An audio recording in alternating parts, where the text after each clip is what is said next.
జిల్లా నాయకులు రాజశేఖర్ గారు అధ్యక్షత వహించి కార్యక్రమాన్ని సోదరులారా సోదరిమణులారా, దీక్షలు 4వ రోజు ఢిల్లీలో జరుగుతున్న రైతాంగ మద్దతుగా సామూహిక దీక్షలు చేయాలని చెప్పేసి రైతు ప్రతి వరకు మన దీక్షలు కొనసాగుతాయి. ఈ రోజు సీనియర్ నాయకులు కావాలి ఆనందబాబు గారు, టీడీపీఎస్ జిల్లా ప్రధాన గారు. జోహార్ జోహార్ జోహార్ జోహార్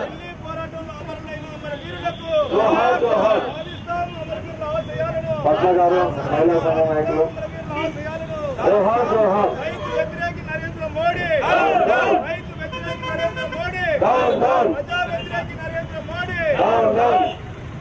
అట్లే ఈ రోజు దీక్షలో కూర్చున్న వారు రైతాంగ పోరాటానికి ఉద్యమ నిధి డబ్బా కూడా ఇక్కడ ఉంది, బాక్స్ ఉండి. ఆ ఉద్యమ నిధి మీకు తోచింది 10 కానీ 20 కానీ 50 కానీ మీరు ఎంత తోస్తే అంత. కాబట్టి ఎవరు ఇచ్చిన వాళ్ళు కూడా కూర్చున్నారో మన సామూహిక దీక్షలు ఈ రోజుకి 4వ రోజు. వ్యాప్తంగా కూడా చర్చ నడుస్తూ ఉంది. ఇప్పటికే పత్రికల్లో టీవీలో చూపిస్తా ఉన్నారు. ఈ ఘటన చేసింది రైతు సంఘాలు ముందుకు రావట్లేదని చెప్పేసి కొన్ని పత్రికలు పెట్టి అట్లాంటి చలివి సైతం లెక్క చేయకుండా ఈ రోజు ఢిల్లీ నగరంలో దీక్షలు చేస్తున్నారు రైతాంగం. వాళ్ళు ఒకటే చెప్తా ఉన్నారు, మేము ఇప్పటికే 6 నెలలకు సరిపడేటువంటి ఆహార ధాన్యాలు మేము తెచ్చుకున్నాం.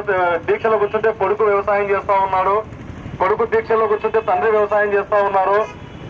రేపు ఒక నెల రోజులు ఉంటే ఒక 20 కుటుంబాలు పిల్ల పాపలతో సహా మొత్తం వచ్చి ఢిల్లీ నగరంలో చేరుతామని చెప్పేసి రైతాంగం హెచ్చరిస్తా ఉన్నారు. వాళ్ళు మాత్రమే కూర్చుంటామని చెప్పేసి. పంజాబ్ హర్యానానే కాదు, మహారాష్ట్ర నుంచి రైతులు వస్తా ఉన్నారు, రాజస్థాన్ నుంచి రైతాంగం వస్తున్నారు, తెలుగు రాష్ట్రాల నుంచి రైతాంగం కూడా ఢిల్లీలో. కాబట్టి ఇట్లాంటి పోరాటంలో రైతాంగం ఒకటి చేస్తా ఉంది. మనం కూడా ఆ పద్ధతులను చేస్తూ మన దీక్షలను ఉద్దేశించి మాట్లాడడం కోసం సిఐటి రాష్ట్ర ప్రధాన. ఇప్పుడు ఇక్కడ ఉండేవాళ్ళు మరి గ్రామానికి పెట్టమని నాకు తెలియదు. హైదరాబాద్ తీసుకోకపోతే ఎవరన్నా అడుగుతున్నాడా? బెంగళూరు తీసుకోకపోతే ఎవరన్నా అడుగుతున్నాడా? లేదు టమాటా మనం మదనపల్లి ఉంటే పంజాబ్ వాళ్ళు హర్యానా వాళ్ళు వాళ్ళకేం పని లేదు, అందుకు ఆహ్వానిస్తున్నారు. పంజాబ్ హర్యానాలో ఎందుకు ఆందోళన ఎక్కువైంది? పంజాబ్ హర్యానాలో గోధుమ వరి ఇవే 2 పండిస్తారు. దేశవ్యాప్తంగా దేశ స్వతంత్రం వచ్చిన తర్వాత వ్యతిరేక చట్టాలు కాబట్టి ఈ 3టిని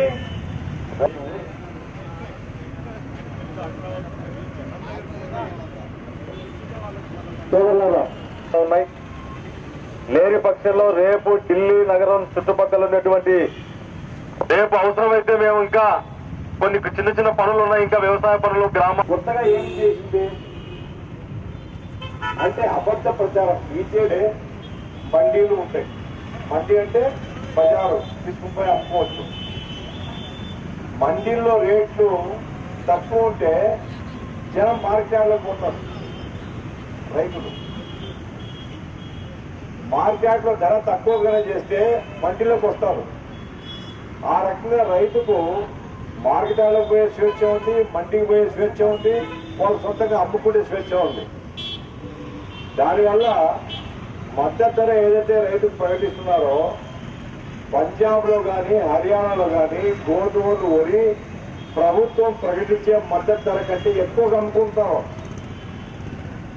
ఎందుకు ఎక్కువ అమ్ముకుంటున్నారు అంటే వ్యాపారుల మధ్య పోటీ ఉంది. అక్కడ వ్యాపారుల్ని పోటీలో పెట్టడం ద్వారా ఎవడు ఎక్కువ కొంటే వానికి ఇచ్చేటువంటి సౌకర్యం ఉంది కాబట్టి రైతులు బాగుపడుతున్నారు. ఇప్పుడు కేంద్ర ప్రభుత్వం చేసే చట్టంలో మార్కెట్లు రద్దయిపోయినాయి, ప్రైవేటు మండీలు రద్దయిపోయినాయి. ఇప్పుడు ఏమంటున్నారు? నేరుగా మీ దగ్గరకు వచ్చి కొంటారు. లేదు పంజాబ్ లో ఉండేవాడు కేరళకు పోయి అమ్ముకో, ఏం అభ్యంతరం లేదు. ఒక రైతు పరీక్ష ఎట్లా ఉంటుందంటే పంట చేతికి వచ్చినప్పటికైతే అప్పుల పాలైంటాడు. పెట్టుబడి పెట్టాలి కదా, సొంతంగా డబ్బులుండవు. వ్యాపారస్తు దగ్గరనో ఇంకోటి దగ్గరనో అప్పు తీసుకొచ్చి పెట్టుబడి పెడతాడు.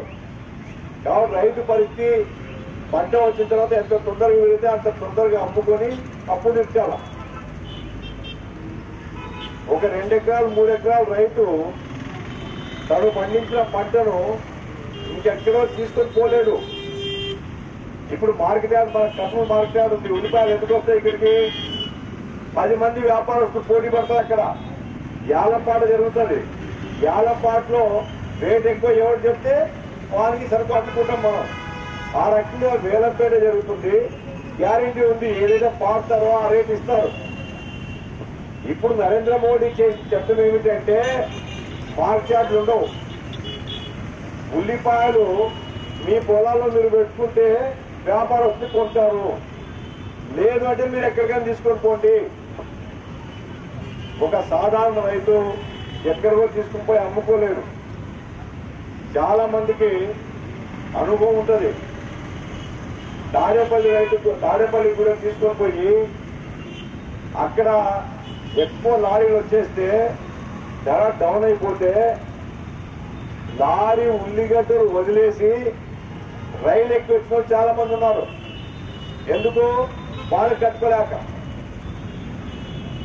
ఆ మొత్తం ఉల్లిపాయలు అమ్ముకుంటే లారీ బాలకు సరిపోవు. అంటే ఒక గ్యారెంటీ ధర లేదు. రైతులు ఏమడుగుతున్నారు? మంచి నువ్వు చేసినావు కదా, మద్దతు ధర గ్యారెంటీ. ఎవరైనా కానీ ఎక్కడైనా కానీ ప్రభుత్వం ప్రకటించే మద్దతు ధర కంటే ఎక్కువ కొనాలి, తక్కువ కొంటే శిక్షిస్తాము, యాక్షన్ తీసుకుంటాము అని చట్టం చేస్తున్నారు. నరేంద్ర మోడీ చట్టంలో ఆ మాట లేదు. అంటే రైతులకు మద్దతు ధర ఉండదు. రైతుల యొక్క పంట పెద్ద పెద్ద కోటీశ్వరుల కంపెనీలు, వాళ్ళు ఇప్పటికే అదాని 258 కంపెనీలు రిజిస్టర్ చేసినాడు ఈ వ్యాపారం చేయడానికి. భారతదేశంలో రైతు పండించే పంటల యొక్క వ్యవసాయ మార్కెట్ 30 లక్షల కోట్ల విలువ చేసేది. ఈ 30 లక్షల కోట్ల వ్యాపారాన్ని వ్యాపారస్తులకు ఇవ్వడం కోసమే నరేంద్ర మోడీ చట్టం చేసినాడు. ఏ వ్యాపారస్తులకు? పెద్ద వ్యాపారస్తులు. అదాని, అంబానీ ఇంకా తోళ్ళందరూ వ్యవసాయ కంపెనీలు రిజిస్టర్ చేస్తారు. వాళ్ళందరూ ఇప్పుడు అమెజాన్ కంపెనీ వాడుతున్నాడు, వాడు వ్యాపారం చేస్తాడు. లేదా చాలా మాల్స్ వస్తాయి కదా, ఈ మాల్స్ ఇచ్చిన వ్యాపారం చేస్తారు. వీళ్ళు కాంట్రాక్ట్, రైతుకు కాంట్రాక్ట్ ఇస్తారు. వాళ్ళు ఏ మందు వాడమంటే ఆ మందు వాడాలా, ఏ విత్తనాలు వాడమంటే ఆ విత్తనాలు వాడాలా. రైతు చివరికి తన పొలంలో తన కూలీగా మార్చబడతాడు. మూడో చట్టం అత్యంత ప్రమాదకరమైంది. ఇప్పుడుండే చట్టంలో ఎవడే గాని వ్యాపారస్తుడు బియ్యం గాని, బ్యాళ్లు గాని, నూనె గాని, ఇంకేదైనా గాని నిత్యావసర వస్తువులు గోదాముల్లో నిల్వ చేయడానికి వీల్లేదు. గోదాముల్లో నిల్వ చేస్తే ఒక్కోసారి కందిపప్పు దొరకవు. అప్పుడు బిజినెస్ వాళ్ళు ఏం చేస్తారు? గోదాముల మీద దాడి చేస్తారు. బిజినెస్ కు ఆ పవర్ ఉంది. దొంగ నిల్వలు పెట్టిన వాళ్ళను ఆ తాళాలు మొదలుపెట్టి మొత్తం దాంతో బయటికి తీస్తారు. అప్పుడు ధరలు కంట్రోల్ అవుతాయి. ఆ రకంగా బిజినెస్ డిపార్ట్మెంట్ కి ఆ పవర్స్ ఉన్నాయి. ఇప్పుడు నరేంద్ర మోడీ చట్టంలో ఆ పవర్ తీసేసినారు. ఈ చట్టం వల్ల జరగబోయే నష్టం రైతులకు కాదు, ప్రజలకు. ఎట్లా అంటే పంట వచ్చినప్పుడు నేను ఒక వ్యాపారం వస్తుందనుకో, నేను మొత్తం పంటను కొనేస్తాను. కొనేసి పెద్ద పెద్ద గోదాముల్లో మొత్తం తిప్పేస్తాను. ఎప్పుడైతే అన్ని గోదాముల్లో వ్యాపారస్తులు తిప్పేస్తారో బయట బియ్యం దొరకవు, బయట బ్యాలు దొరకవు, బయట ఆయిల్ దొరకదు, బయట నిత్యావసర వస్తువులు దొరకవు, రేట్లు పెరిగిపోతాయి. ఎన్ని రేట్లైనా పెరగొచ్చట. డబల్ అయినప్పుడు మాత్రమే గవర్నమెంట్ జోక్యం చేసుకోవాలా. 99% పెరిగిన కానీ నువ్వు ఏం మాట్లాడడానికి లేదు. బిజినెస్ జోన్కి అధికారం ఉండదు, గవర్నమెంట్ కి అధికారం ఉండదు. వ్యాపారం నిల్వ చేసుకోవచ్చు, ధరలు బాగా పెంచి అమ్ముకోవచ్చు. ఇది నరేంద్ర మోడీ చట్టం.